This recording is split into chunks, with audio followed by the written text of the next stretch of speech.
নমস্কার, আপনারা দেখছেন সংবাদ বাংলা ইউটিউব চ্যানেল। জানাবো আজকের বাছাই করা কিছু গুরুত্বপূর্ণ খবর। প্রধান সংবাদগুলি জানার আগে শুরুতেই দেখে নিন আজকের হেডলাইন।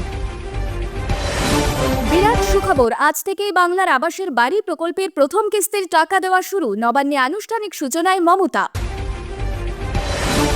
আজ লোকসভায় পেশ হবে এক দেশ এক ভোট সংক্রান্ত বিল পাশ হলে কি হবে, পাশ হলে কবে থেকে হবে এক দেশ এক ভোট, দেখুন বিস্তারিত।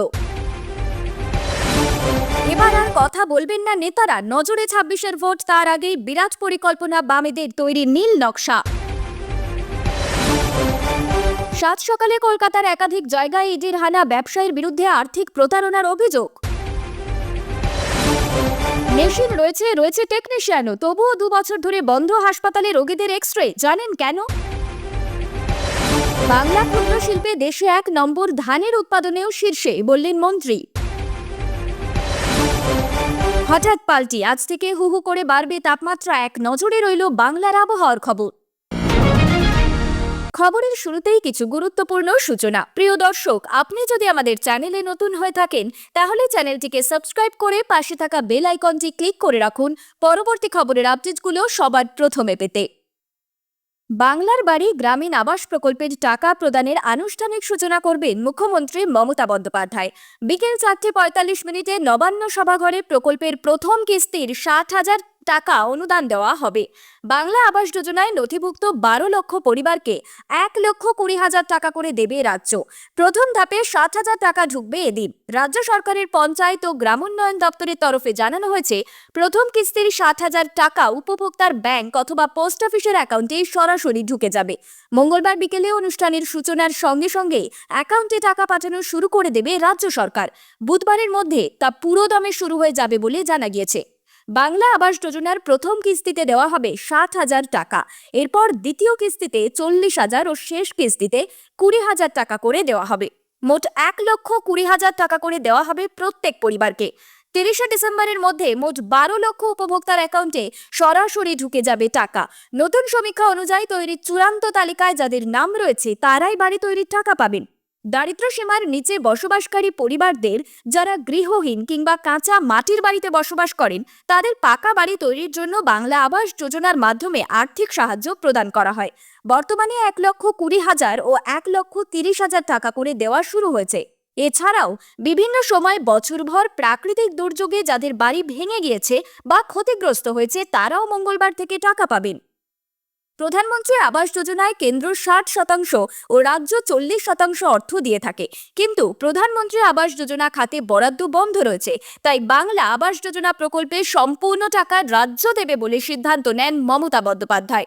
রাজ্য পুরো টাকা দেওয়ার প্রকল্পের নাম বাংলার বাড়ি রাখা হয়েছে। উপভোক্তার সংখ্যা বিপুল হওয়ায় ডিসেম্বরের মধ্যে অ্যাকাউন্টে ঢুকবে টাকা। তাই কেউ যাতে ধৈর্য না হারান তা নিশ্চিত করতে নির্দেশ দিয়েছেন মুখ্যমন্ত্রী মমতা বন্দ্যোপাধ্যায়। মঙ্গলবার লোকসভায় পেশ হবে এক দেশ এক ভোট সংক্রান্ত বিলগুলি কবে আইনে পরিণত হবে, কবে থেকে কার্যকর হবে তা নিয়ে সাধারণ মানুষের মধ্যে চর্চা চলছে গত কয়েকদিন ধরে। জন্মেছে বিবিধ কৌতূহল। তবে বিল সংসদে পাশ হলেও তা কার্যকর হতে এখনো অনেকটা সময় লাগতে পারে। যদি কোনো পরিবর্তন বা সংশোধনী ছাড়া বিলগুলি সংসদে পাশ হয়ে যায় তাহলে এক দেশ এক ভোট 2034 সাল থেকে কার্যকর করা যেতে পারে। লোকসভায় বিলগুলি পেশ হওয়ার পর তা পাঠানো হবে সংসদীয় যৌথ কমিটিতে। সেই কমিটি বিলগুলি বিবেচনা করে দেখবে। এক্ষেত্রে যৌথ কমিটিতে কোন দলের কতজন সদস্য থাকবেন তা নির্ভর করে লোকসভায় ওই দলের মোট সাংসদের উপর। সূত্রের খবর, এই যৌথ কমিটির মেয়াদ থাকতে পারে 90 দিন। পরে প্রয়োজন হলে তা বৃদ্ধি করা হতে পারে। বিলগুলিতে কোথাও কোনো সংযোজন বিয়োজনের প্রয়োজন রয়েছে কিনা তা বিবেচনা করে দেখবে সংসদীয় যৌথ কমিটি। এরপরে বিলগুলি নিয়ে ভোটাভুটি হবে লোকসভায়। পাশ হলে তা রাজ্যসভায় পাঠানো হবে। সেখানে পাশ হলে পাঠানো হবে রাষ্ট্রপতির কাছে। এই নিয়ম কার্যকর করতে অনেক দিন ধরেই একটু একটু করে পদক্ষেপ করতে শুরু করেছে কেন্দ্র। এক দেশ এক নির্বাচন ব্যবস্থা এদেশে চালু হলে তা কতটা বাস্তবসম্মত হবে সে বিষয়টি খতিয়ে দেখতে একটি কমিটি গঠন করা হয়। কমিটির নেতৃত্বে ছিলেন প্রাক্তন রাষ্ট্রপতি রামনাথ কোবিন্দ। গত মার্চ মাসে কোবিন্দের নেতৃত্বাধীন কমিটি রাষ্ট্রপতি ভবনে গিয়ে দ্রৌপদী মুর্মুর কাছে একটি রিপোর্ট জমা দেয়। কোবিন্দ কমিটির সুপারিশের সঙ্গে সাযুজ্য রেখে বিলগুলি তৈরি করা হয়েছে। মোট 2টি বিল রয়েছে। এক দেশ এক ভোট বিষয়ক সংবিধান 129তম সংশোধনী বিল এবং কেন্দ্রশাসিত অঞ্চল আইন সংশোধনী বিল। সূত্রের খবর, বিলগুলিতে যে সংশোধনীর কথা বলা হয়েছে তার মধ্যে একটি হলো রাজ্য বিধানসভাগুলির মেয়াদ এবং লোকসভার মেয়াদকে একই সময়ের মধ্যে নিয়ে আসা, অর্থাৎ লোকসভা এবং বিধানসভাগুলি মেয়াদ একই সঙ্গে শুরু হবে, একই সঙ্গে শেষ হবে। তবে এই বিষয়গুলি 2034 সালের আগে কার্যকর হওয়ার সম্ভাবনা কমই, কারণ গোবিন্দ কমিটির সুপারিশে একটি অ্যাপয়েন্টমেন্ট ডেটের কথা বলা হয়েছে, অর্থাৎ নির্বাচনের নতুন লোকসভার প্রথম অধিবেশনের সময় রাষ্ট্রপতি একটি নির্দিষ্ট দিনের কথা ঘোষণা করবেন। ওই দিনের পর থেকে গঠিত রাজ্য বিধানসভাগুলির মেয়াদ লোকসভার সঙ্গেই শেষ হবে। সেক্ষেত্রে নতুন লোকসভা গঠন হবে 2029 সালে। তারপরে রাষ্ট্রপতি অ্যাপয়েন্টমেন্ট ডেট ঘোষণা করবেন। ফলে 2034 সালের আগে এই বিল কার্যকর হওয়ার কোনো সম্ভাবনাই নেই। যদিও 2029 সালের লোকসভা গঠনের পর রাষ্ট্রপতি এই দিন ঘোষণা করেন, তবে ওই তারিখের পর যে রাজ্য সরকারগুলি গঠিত হবে সেগুলির মেয়াদ লোকসভার মেয়াদের সঙ্গেই শেষ হবে। এক্ষেত্রে অনেক রাজ্যে 5 বছরের পূর্ণ মেয়াদ নাও যেতে পারে বিধানসভায়।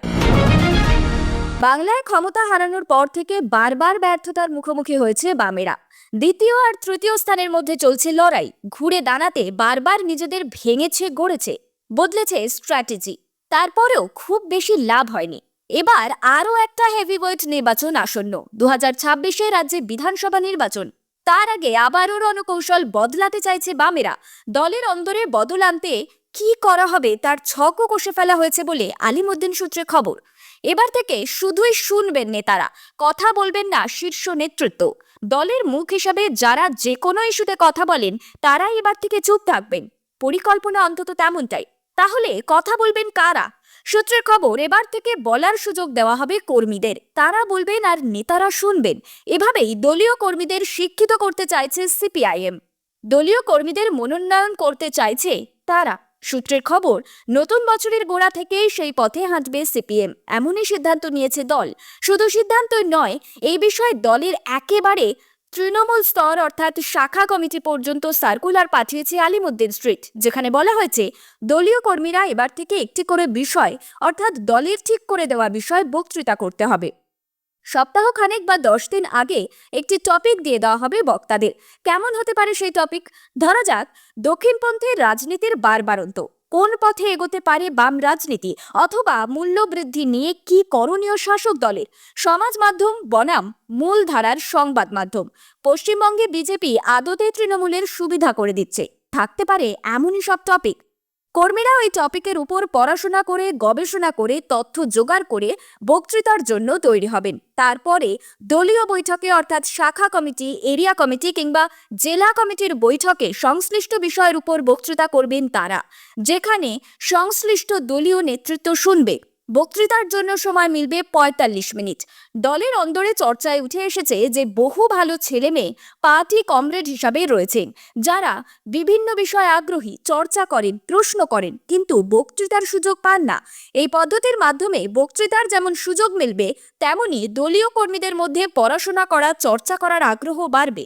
আদতেই যা দলীয় কর্মীদের শিক্ষার মান আরও বাড়াবে বলেই মনে করছেন নেতারা। দমদমের গোড়াবাজারে এক ব্যবসায়ীর বাড়িতে মঙ্গলবার সকাল সকালই চলল ইডির অভিযান। 49 ডক্টর এসপি মুখার্জি রোডে এদিন হানা দেয় ইডির একটি দল।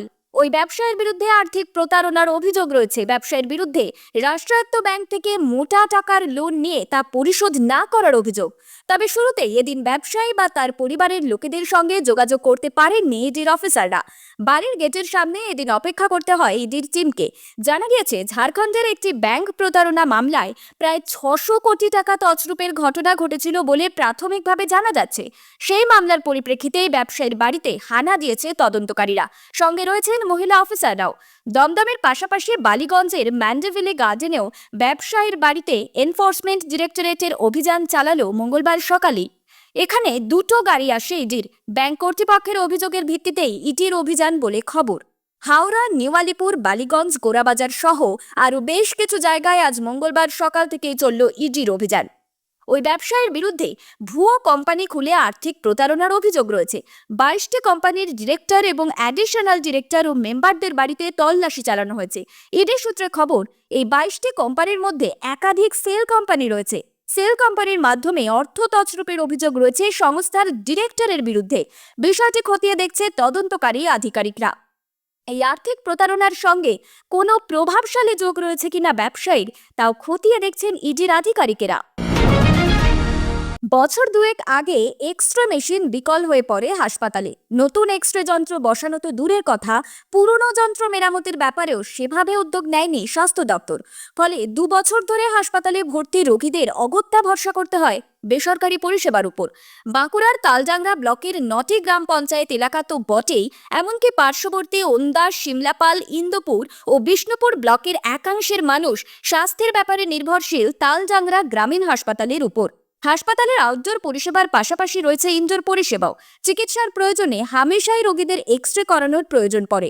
একসময় রোগীদের এক্সরে করানো হতো হাসপাতালের নিজস্ব এক্সরে যন্ত্রে, কিন্তু বছর দুয়েক আগে সেই এক্সরে মেশিন হঠাৎ বিকল হয়ে পড়ে। নতুন এক্সরে যন্ত্র বসানো তো দূরের কথা, পুরনো যন্ত্র মেরামতির ব্যাপারেও সেভাবে উদ্যোগ নেয়নি স্বাস্থ্য দপ্তর। ফলে গত 2 বছর ধরে হাসপাতালে ভর্তি রোগীদের অগত্যাই ভরসা করতে হয় বেসরকারি পরিষেবার উপর। অনেককে শুধুমাত্র এক্সরে করাতে নিয়ে যেতে হয় প্রায় 30 কিলোমিটার দূরের বাঁকুড়া শহরে। রোগী ও রোগীর পরিজনদের দাবি, এক্সরে যন্ত্রের সামান্য মেরামতি করলেই যেখানে এই সমস্যার সমাধান সম্ভব, সেখানে নির্বিকার স্বাস্থ্য দপ্তর। ফলে দিনের পর দিন চূড়ান্ত হয়রানির শিকার হতে হচ্ছে রোগীদের। হাসপাতাল কর্তৃপক্ষের দাবি, বিষয়টি নিয়ে বারে বারে স্বাস্থ্য দপ্তরে জানানো হলেও স্বাস্থ্য দপ্তরের তরফে এখনো কোনো নির্দেশ না আসাতেই ওই পরিষেবা বন্ধ রয়েছে। বর্ধমান ইউনিভার্সিটি কর্মচারী সমিতি INTTUCর উদ্যোগে রবিবার একটি স্বেচ্ছায় রক্তদান শিবির অনুষ্ঠিত হয়। প্রধান অতিথি হিসাবে উপস্থিত ছিলেন রাজ্যের বিদ্যুৎ ও অচিরাচরিত শক্তি বিভাগের মন্ত্রী শোভনদেব চট্টোপাধ্যায় এবং রাজ্যের মন্ত্রী স্বপন দেবনাথ। অনুষ্ঠানে আরও উপস্থিত ছিলেন পূর্ব বর্ধমান জেলা তৃণমূল কংগ্রেস সভাপতি ও কাটোয়ার বিধায়ক রবীন্দ্রনাথ চট্টোপাধ্যায়, বর্ধমান দক্ষিণের বিধায়ক খোকন দাস এবং ছাত্র পরিষদের জেলা সভাপতি স্বরাজ ঘোষ সহ অন্যান্য বিশিষ্ট ব্যক্তিরা। মঞ্চে বক্তব্য রাখতে গিয়ে মন্ত্রী শোভনদেব চট্টোপাধ্যায় বলেন, পশ্চিমবঙ্গ ক্ষুদ্র শিল্পে ভারতবর্ষের মধ্যে 1 নম্বর। ধানের উৎপাদনেও আমরা শীর্ষে। এছাড়াও ভারতবর্ষের অন্যান্য রাজ্যের তুলনায় কৃষি ঋণ আমাদের রাজ্যে সবচেয়ে কম। বিরোধীদের দাবি সত্ত্বেও বাংলা নানান ক্ষেত্রে এগিয়ে রয়েছে। তিনি মুখ্যমন্ত্রী মমতা বন্দ্যোপাধ্যায়ের নেতৃত্বে রাজ্যের উন্নয়নের প্রসঙ্গ তুলে ধরে বলেন, মমতা বন্দ্যোপাধ্যায়ের বিভিন্ন প্রকল্পের ফলে বাংলার মানুষ উপকৃত হয়েছেন। এই বাংলা একদিন ভারতের শীর্ষ রাজ্য হবে। ডিসেম্বরে ঝোড়ো ব্যাটিন শীতের গত কয়েকদিনে হু হু করে নেমেছিল রাজ্যের তাপমাত্রা। এক ধাক্কায় প্রায় 5 ডিগ্রি মতো পারদপতন হয়েছিল। এই আবহেই বড় আপডেট দিল হাওয়া অফিস। জানা যাচ্ছে, নিম্নচাপের প্রভাবে ফের রাজ্যের তাপমাত্রা বাড়তে চলেছে। দেখতে দেখতে ডিসেম্বরের অর্ধেক শেষ হয়ে গেছে। এবার মাসের মাঝামাঝি থেকেই আবহাওয়ার ভোল বদল হতে চলেছে বলে খবর। আলিপুর আবহাওয়া দপ্তরের পূর্বাভাস, মঙ্গলবার থেকে আগামী কয়েকদিন রাজ্যের সব জায়গার তাপমাত্রা 2 ডিগ্রি থেকে 4 ডিগ্রি সেলসিয়াস অবধি বৃদ্ধি পেতে পারে। উত্তর থেকে দক্ষিণ সর্বত্র দেখা যাবে একই চিত্র। জানা যাচ্ছে, দক্ষিণ পূর্ব বঙ্গোপসাগর ও দক্ষিণ আন্দামান সাগরে একটি ঘূর্ণাবর্ত নিম্নচাপে রূপান্তরিত হতে চলেছে। তার প্রভাবেই বাংলার তাপমাত্রা বাড়তে চলেছে বলেই খবর। সেই নিম্নচাপ তামিলনাড়ু উপকূলের দিকে এগোতে চলেছে। হাওয়া অফিস জানাচ্ছে, আপাতত দক্ষিণবঙ্গে বৃষ্টির কোনো সম্ভাবনা নেই, তবে উত্তরের কিছু কিছু জায়গায় 2-1 পশলা বর্ষণ হতে পারে। আবহাওয়া দফতরের পূর্বাভাস, আগামী কয়েকদিন দক্ষিণবঙ্গ শুষ্কই থাকবে, তবে উত্তরের কালিম্পং এবং দার্জিলিংয়ে অল্প বিস্তর বর্ষণ হতে পারে। সকালের দিকে কিছু কিছু জায়গায় সামান্য কুয়াশা থাকলেও ঘন কুয়াশার সতর্কতা দেয়নি হাওয়া অফিস। এদিকে গতকাল শহর কলকাতার তাপমাত্রা রবিবারের চেয়ে একটু বৃদ্ধি পেয়েছে। রবিবার মহানগরীর সর্বনিম্ন তাপমাত্রা ছিল 12 ডিগ্রি সেলসিয়াস গতকাল, যা খানিক বেড়ে দাঁড়ায় 13.8 ডিগ্রি সেলসিয়াস। আজ থেকে আগামী কয়েকদিন রাজ্য জুড়ে তাপমাত্রা বৃদ্ধি পেতে পারে বলে জানিয়েছে আবহাওয়া দফতর। উল্লেখ্য, গত রবিবার আবার দক্ষিণবঙ্গের 3টি জেলায় শৈত্যপ্রবাহের সতর্কতা জারি করা হয়েছিল। গতকাল থেকেই সেটি তুলে নেওয়া হয়েছে। হাওয়া অফিস জানাচ্ছে, দক্ষিণবঙ্গে রাতের তাপমাত্রা 3 ডিগ্রি সেলসিয়াস থেকে 4 ডিগ্রি সেলসিয়াস অবধি বাড়তে পারে। উত্তরের তাপমাত্রা বৃদ্ধির সম্ভাবনা রয়েছে। আগামী 3 থেকে 4 দিনের মধ্যে আস্তে আস্তে এই তাপমাত্রা বৃদ্ধির সম্ভাবনা রয়েছে বলেই জানিয়েছে আবহাওয়া দফতর। আশা করা হচ্ছে, আগামী 24 ঘন্টায় আবহাওয়ার বিশেষ পরিবর্তন হবে না। খবর শেষ হলো।